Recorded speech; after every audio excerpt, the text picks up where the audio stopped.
Bienvenue sur le podcast de la paye facile. Je suis la narratrice et je suis heureuse de vous présenter les conseils d'Anthony Rocca.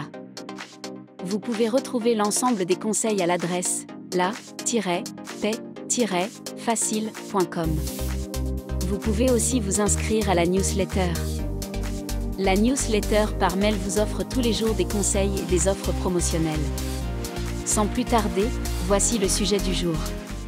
Le 1er mai, un jour férié particulier. Le 1er mai est un jour férié. Mais ce jour férié a des spécificités. La journée de solidarité ne peut pas avoir lieu le 1er mai et s'il est travaillé, les salariés sont payés double. Dans ce podcast, on fait le point sur les spécificités du 1er mai en gestion de la paie. Pas de journée de solidarité le 1er mai. Tous les autres jours fériés peuvent être choisis pour effectuer la journée de solidarité mais pas le 1er mai. À noter que dans les départements de la Moselle, du Haut-Rhin et du Bas-Rhin, les jours de Noël et le Vendredi Saint ne peuvent pas être choisis comme jour de solidarité. Le 1er mai est obligatoirement chômé.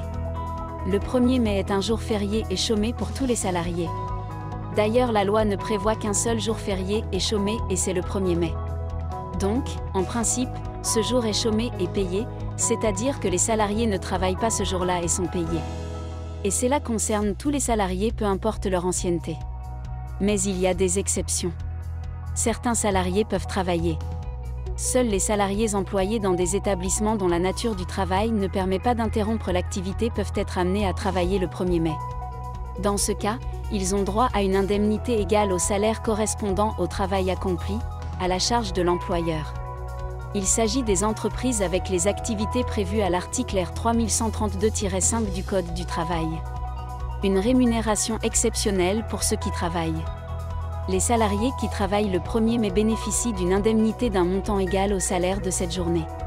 Par exemple, si un salarié touche un salaire de 100 € par jour, son salaire pour le 1er mai sera de 200 €, 100 € de salaire habituel plus 100 € d'indemnité. Dit autrement, le salarié qui travaille le 1er mai est payé double. Cela doit être mentionné sur le bulletin de paie. Respect des règles. Il est important de respecter ces règles car des infractions sont passibles d'une amende prévue pour les contraventions de 4e classe. Comment est payé le 1er mai quand on travaille ?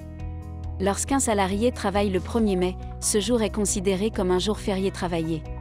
Il bénéficie donc d'une rémunération exceptionnelle, en plus de son salaire habituel. Selon l'article L 3133-5 du Code du travail, les salariés ont droit à une indemnité égale au salaire perdu du fait de ce chômage, à la charge de l'employeur.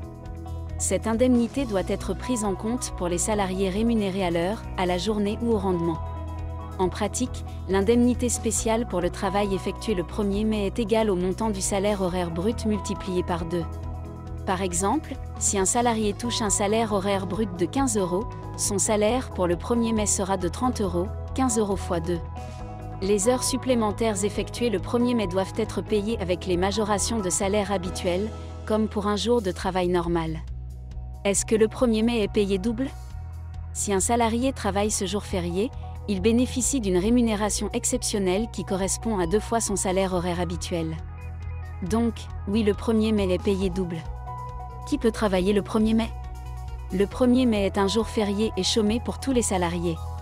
Cependant, il existe des exceptions. La loi prévoit une liste.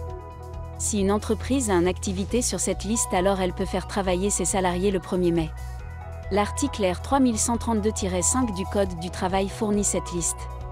Pour recevoir tous les jours des conseils et des offres promotionnelles pour réussir à devenir gestionnaire de paye, abonnez-vous à la newsletter d'Anthony Rocca.